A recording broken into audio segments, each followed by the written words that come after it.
निरंकार देव जी महाराज की जय। निरंकारी राजमाता गुरु बचन अवतार की जय। जो बोले तिस बलिहार धन रंग प्रेम से बोल हुआ। और वहीं निरंकारी राज माता जी का भी जिक्र कि किस प्रकार स्वयं बाबा हरदेव सिंह जी से सुना कि सभी शक्तियों के मालिक, पर फिर भी भक्ति करनी कैसे है, अपने शब्दों से, अपने जीवन से, चाहे एक निजी रूप में या जो जीवन सारी ही साथ संगत ने देखा, न जाने कितने कितने ऐसे मौके बने जब ये जीवन भक्ति भरा कैसे होना चाहिए। तो जब भी या जहाँ भी ये जिक्र होते हैं ऐसे संतों के, चाहे आज संतोख सिंह जी का जिक्र, एक ऐसे वचन आया,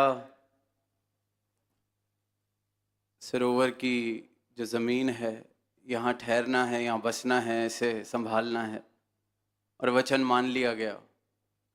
और इसलिए आज जिक्र भी है। वचन माना इसलिए नहीं गया था कि कल जिक्र होगा, वचन माना इसलिए नहीं गया था कि भक्ति पर्व समागम पर चर्चा की जाएगी, मिसाल दी जाएगी। वचन माना इसलिए गया क्योंकि वो अपनी भक्ति थी। अगर खुद को सदगुरु का दास कहा तो वचन मानना तो स्वाभाविक हो गया। जो गुरु आखे वो कुछ करना, सेव कमाना सीखिए, तो स्वाभाविक हो गया। तो कोई ऐसी बात नहीं की जो हम कहें कि वाह क्या अनोखा काम है। वचन माना, खुद को भक्त कह रहे हैं, खुद को सदगुरु के दास कह रहे हैं, अपना जीवन अगर इनके ब्रह्म ज्ञान के आधार पर जीने का प्रयास कर रहे हैं तो सदगुरु का वचन मान लेना स्वाभाविक है।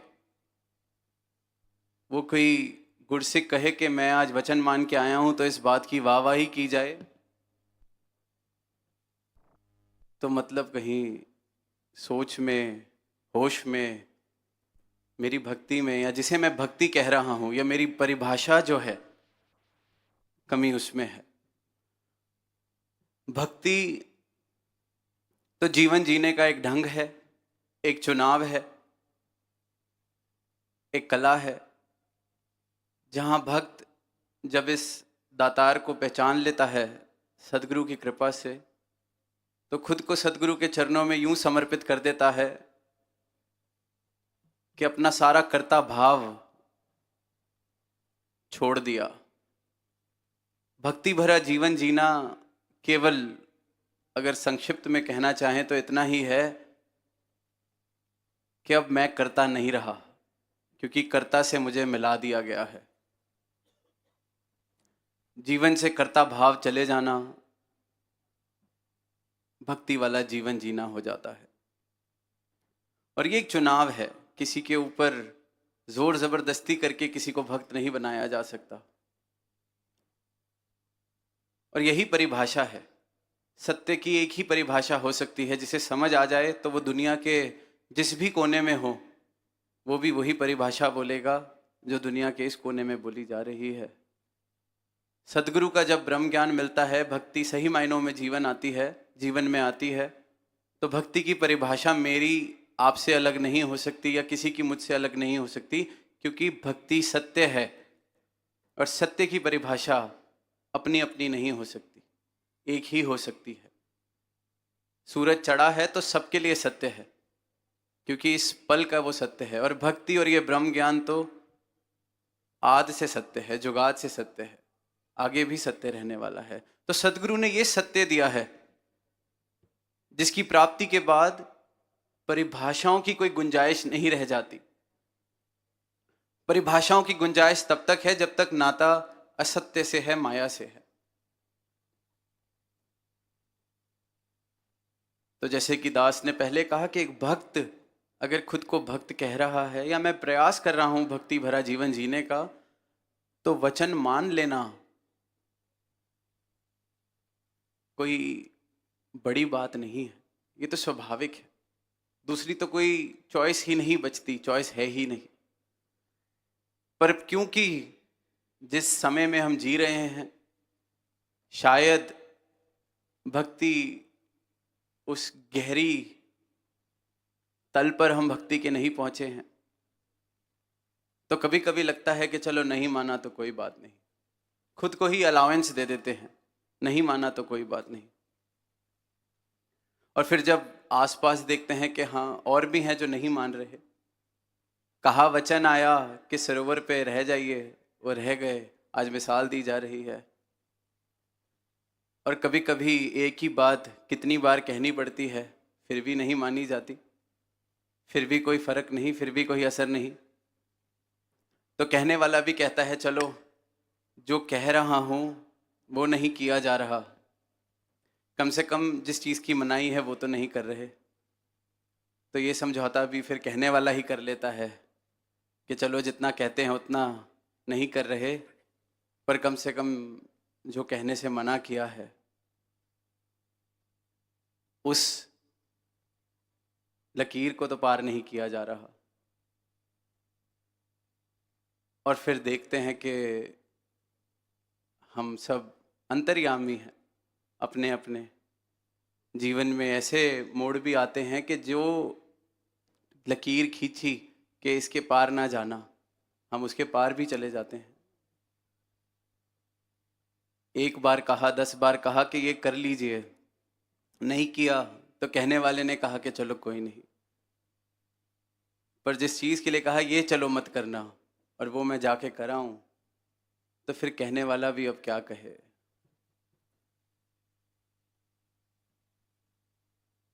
आज जब ये माइक आ रहा था तो ध्यान में वो बात आई जो भगवान बुद्ध के विषय में सुनते हैं कि उन्होंने कहा, वो मौन हो गए, बोलना छोड़ दिया। तो जब उनसे पूछा गया कि आप अब अपने शब्दों का इस्तेमाल क्यों नहीं करना चाहते, आप ये जो आपको हासिल हुआ है सत्य,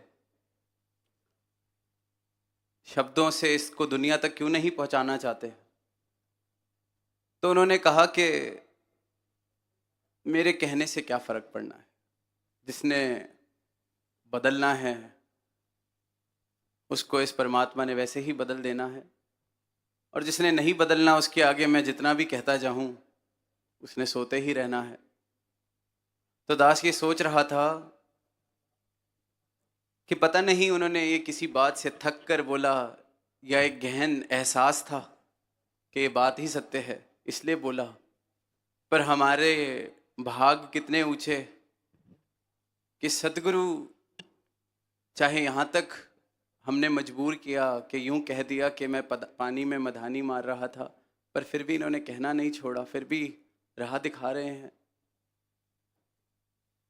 यहाँ तक कह दिया कि या तो बख्शने वाले को रुकना पड़ेगा या गुनाहगार को रुकना पड़ेगा, फिर भी राह दिखाए जा रहे हैं। ये नहीं कहा कि कहने का क्या फायदा, राह दिखा रहे हैं कि चलो कम से कम वो लाइन तो पार नहीं की जा रही कि ये नहीं करना। तो समागम से ही आत्मा मंथन का विषय चल रहा है, तो आज भक्ति पर्व पे भी आत्मा मंथन इसी बात का होना चाहिए कि भक्ति है क्या, मेरे लिए भक्ति क्या है, क्या मेरी भक्ति अभी भी मेरी परिभाषा के अनुसार है, तो मतलब सही मायनों में भक्ति अभी भी नहीं हो रही है।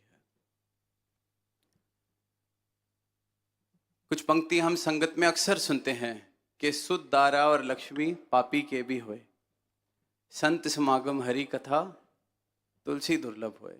बचपन से बाल संगत से सुनते आ रहे हैं, अभी भी कहीं भी दास को टूर पे जाने का अवसर मिलता है, कहीं भी संगत करने का मिलता है, शायद ही कोई 2 या 3 दिन गुजरते होंगे और कोई ना कोई इन पंक्तियों का जिक्र जरूर करता है। मन में बड़े समय से एक ख्याल था इन पंक्तियों को लेके। आज भक्ति पर्व का अवसर है, पारिवारिक रूप में हम बैठे हैं, तो भाव ये आया कि ये कहना तो बहुत आसान है कि सुध दारा और लक्ष्मी पापी के भी होए, संत समागम हरि कथा तुलसी दुर्लभ होए। तो क्या मैं ये संत समागम और हरि की कथा इसलिए कर रहा हूं क्योंकि संसार की उपलब्धियां मैं चाहकर भी नहीं कर पाया, तो मैंने जिन्होंने पाया उनको पापी घोषित कर दिया कि ये तो पापियों को भी मिल जाता है, मैं तो ये संत समागम कर लेता हूं। चाहत अभी भी संसार की है, चाहत अभी भी उपलब्धियों की है, चाहत यही है कि महल माड़ियां बनानी हैं, पर अब नाकामी को कहीं इस भक्ति के नाम से तो नहीं छुपाने की कोशिश की जा रही, अपने अहंकार को बचाने की कोशिश ये कह के तो नहीं की जा रही कि चलो ये तो पापियों का काम है, हम तो फकीर हैं, हम तो संत हैं, हम संत समागम करते हैं, हम हरि कथा करते हैं। दुर्लभ होती है, पैसा तो हर पापी कमा लेता है, संसारिक उपलब्धियां तो हर पापी बना लेता है। तो ये अपनी परिभाषा, बात समझने वाली ये थी कि ये तो जिन्हें कहा गया कि ये जो सुध दारा और लक्ष्मी पापी के भी होए, कि ये तो संसार की माया है, सही मार्ग से भी कमाई जा सकती है, और जो पाप के रास्ते पे चल रहा है, किसी को नीचा खींच रहा है, दुख पहुंचा रहा है, वो भी ये कमा सकता है। दोनों तरीके हैं, अपनी लकीर बड़ी करके भी कमाई जा सकती है, किसी की लकीर छोटी करके भी कमाई जा सकती है, संसार की माया। पर फिर भक्ति करते हुए मेरे मन में ये सवाल क्यों आता है कि मैं तो संगत आता हूं, मैं तो किसी का दिल नहीं दुखाता, पर वो देखो पापी, उसका घर कितना बड़ा हो गया है, मुझे तो नौकरी से भी निकाल दिया जहां मैं नौकरी कर रहा था। बात समझने वाली है, भक्ति का मार्ग मैंने उन संसार की उपलब्धियों को प्राप्त करने के लिए अगर चुना है तो परिभाषा पहले ही दिन गलत हो गई। वो बात अलग है, ये बख्शिश में झूंगे में जो मर्जी मेरी झोली में डाल दें, सब कुछ जो डाला है इन्होंने ही डाला है। पर भक्ति की परिभाषा ये है अगर कि मैं अच्छा इसलिए बोलता हूं, दिल इसलिए नहीं दुखाता क्योंकि ये मुझे इस भक्ति की रास्ते से कमाना है। भक्ति की राह कर्ता भाव को त्यागने वाली राह है। जीवन से कर्ता भाव खत्म हो जाए तो मैं भक्त बन सकता हूं, लेकिन अगर सुध दारा और लक्ष्मी के लिए ही भक्ति की जा रही है और मन में बार बार ये सवाल आ रहे हैं, वो देखो पापियों को मिल रहा है, दिल दुखाने वालों को मिल रहा है, झूठ बोलने वालों को मिल रहा है, मुझे नहीं मिल रहा, मन में ये भाव। और फिर अंत में खुद को समझाने के लिए, समझौता करने के लिए मैं भी कह दूं चलो संत समागम हरि कथा ये तो बड़ी दुर्लभ है, मुझे दुर्लभ हीरा मिला है, दुर्लभ भाव मिले हैं, पर बचा मैं अहंकार को ही रहा हूं। तो ये भाव भी आत्मा मंथन करने योग्य है कि कहीं ये भक्ति, क्योंकि संतों ने कह दिया दुर्लभ है। जैसे दुनिया में जिसके पास हीरा है उसे अमीर कहा जाता है क्योंकि उसके पास एक दुर्लभ वस्तु है। हीरे की कीमत इसलिए दुर्लभ है, सबके हाथ में एक एक हीरा पकड़ा देंगे तो हीरे की क्या कीमत रह जाएगी, तो इसलिए हीरे की कीमत माया है। कहीं जिस कारण हीरे की चाहत है कि ये दुर्लभ है, कीमती है, इसलिए मुझे लेना है ताकि मैं अमीर बन जाऊं, ताकि मेरे पास कुछ ऐसा हो जिससे मैं दुनिया में अपनी मन मर्जी कर सकूं, खर्चा कर सकूं, जैसा जीवन चाहता हूं वैसा जी सकूं। उसकी दुर्लभता के कारण उसकी कीमत है, संसार की हर वस्तु की कारण दुर्लभता की वजह से है। तो कहीं यही अहंकार मैं ना कर लूं कि चलो दुनिया वाले तो फिर हीरा कमा लेंगे, मैंने तो ये भक्ति दुर्लभ है और खुद को ये कह दिया हमने इस दुर्लभ हीरे को पाया है, पर मन में बना इसको भी माया लिया कि अपनी कीमत बढ़ानी है। अरे हम तो संत हैं, हम तो फकीर हैं, पैसा कमाना तो पापियों का काम। अगर ऐसा होता तो सदगुरु कभी ग्रस्त में रहने का प्रण नहीं देते, ऐसा होता तो राजा जनक को कभी ये ज्ञान ना हुआ होता। ऐसा होता तो स्वयं राम के रूप में थोड़ी आते। ये तो भाव है समझने वाला, हृदय, हृदय का भाव है भक्ति। जीवन क्या है मेरा, ये है भक्ति। तो चुनाव भक्ति की राह का अगर किया है तो इस बात को समझ लें, इस बात को मान लें कि अपनी परिभाषाएं नहीं चल सकती। अपनी परिभाषाएं चल रही हैं तो कर्ता भाव मौजूद है, और भक्ति सिर्फ और सिर्फ जीवन से कर्ता भाव चले जाने का नाम है कि मैं हूं ही नहीं, आप। और ये चुनाव है। इन्होंने नहीं कहा कि समर्पण करो, इन्होंने नहीं कहा बात माननी पड़ेगी, इन्होंने नहीं कहा कि जबरदस्ती कुछ करो। ये तो यहां तक कहने लग गए हैं कि संगत में भी जबरदस्ती ना आओ, कारण इस आनंद के लिए आओ, भक्ति के लिए आओ। और साथ साथ ये भी कह रहे हैं कि संगत मत छोड़ो, संगत करनी बड़ी। जीवन अगर आनंद वाला चाहिए तो संगत जरूर करते जाओ, संगत ना छोड़ो। पर साथ साथ ये भी कह रहे हैं कि जबरदस्ती मत आओ।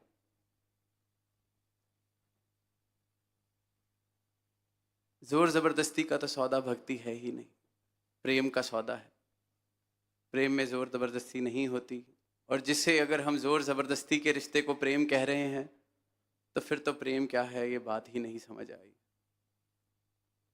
और दुनिया के मालिक के साथ रिश्ता बनाना है तो ये अपनी मर्जी से ही बनना चाहिए। तभी इन्होंने हमें स्वतंत्र किया है, तभी ये जीवन दिया है। भक्ति एक चुनाव है, भक्ति जीवन जीने का एक ढंग है। और जब ये चुनाव कर लिया तो फिर वहां अपनी मैं नहीं रहती। ये ऐसा एक चुनाव है जो मेरे जीवन का आखिरी चुनाव हो। ये चुन लिया तो अब आपने चुनना है, आपने रास्ता दिखाना है, आपने चलाना है। और कतई, क्योंकि इसके बाद जो नौजवान दास की उम्र के हैं वो कहेंगे कि मतलब कुछ करना ही नहीं, सब कुछ अपने आप होगा, तो फिर हम कोई इच्छाएं छोड़ दें, कोई प्राप्तियों के प्रयास छोड़ दें? बिल्कुल नहीं। जो कुछ पाना है, जितनी आज सोच है पाने की, दास कहेगा उससे 1000 गुना बड़ी सोच करके पाने का प्रयास किया जाए। पर नहीं मिला तो मैं करता नहीं था, कर्ता भाव छोड़ना ये कहा गया। अपनी अपनी परिभाषाएं हम छोड़ दें तो भक्ति की राह पर चल पड़ेंगे, भक्ति की राह पर चलने लग गए हैं।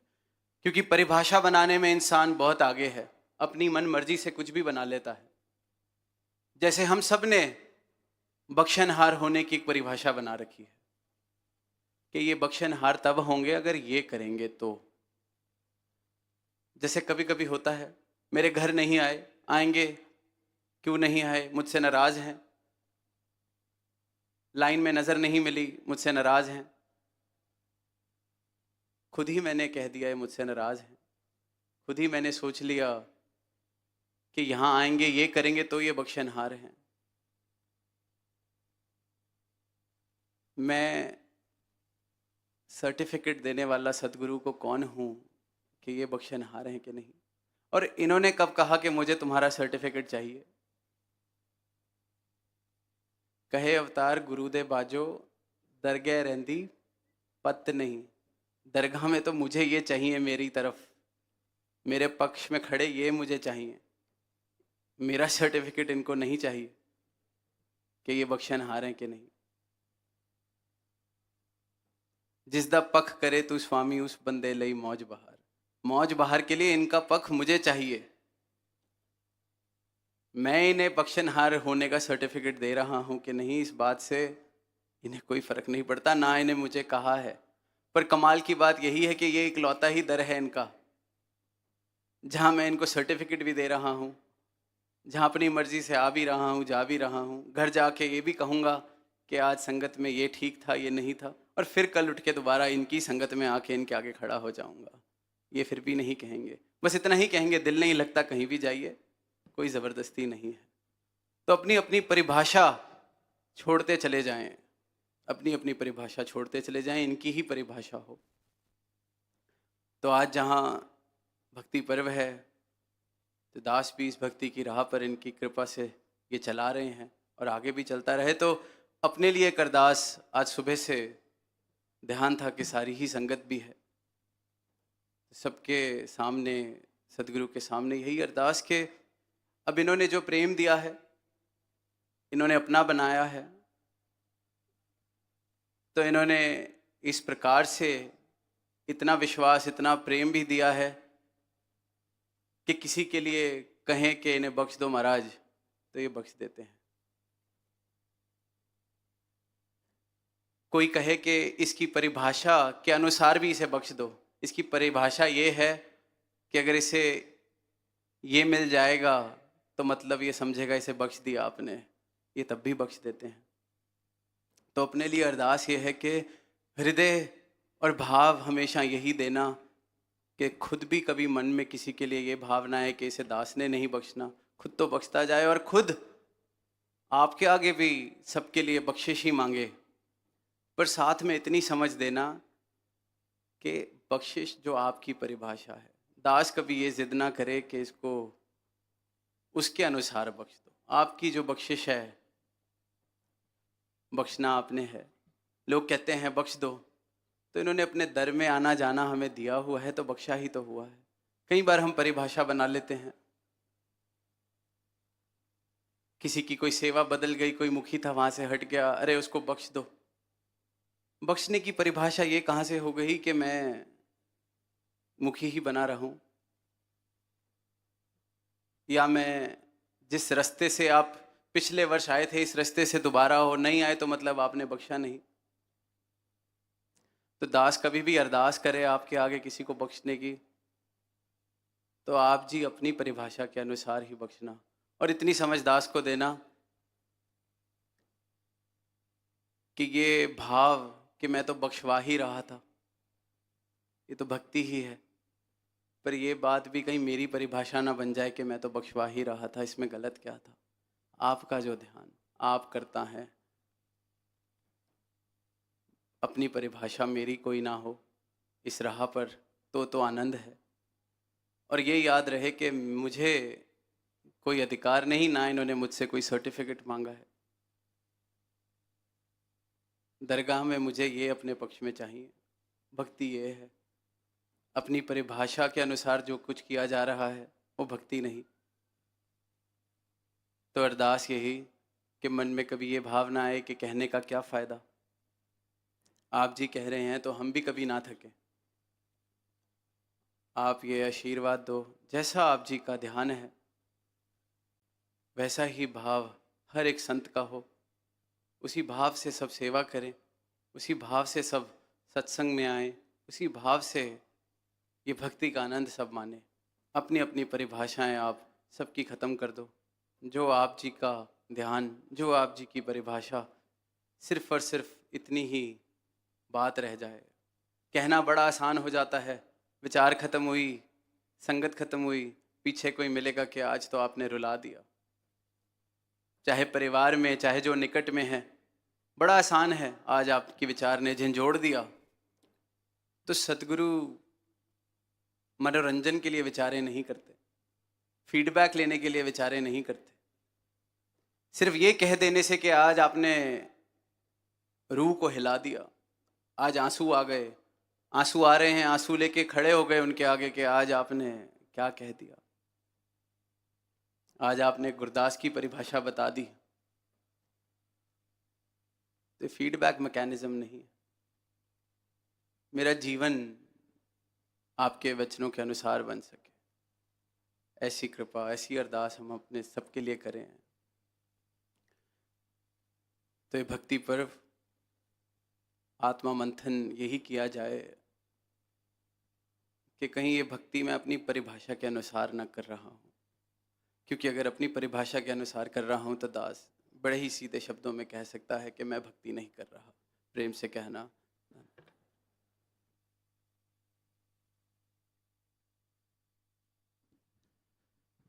सत्संगत इसी प्रकार से हम बैठे रहेंगे। इस समय समर्पित हो रहा है सतगुरु माता सुदीक्षा जी महाराज के पावन चरणों में हम सभी को पावन आशीर्वाद देने के लिए। आइए मिलजुल के दीपिका जी के साथ हम मंगलाचरण में अपने आप को शामिल करें। हम सभी तक ये सूचना पहुंच चुकी है, महाराष्ट्र का 59वां एनुअल निरंकारी संत समागम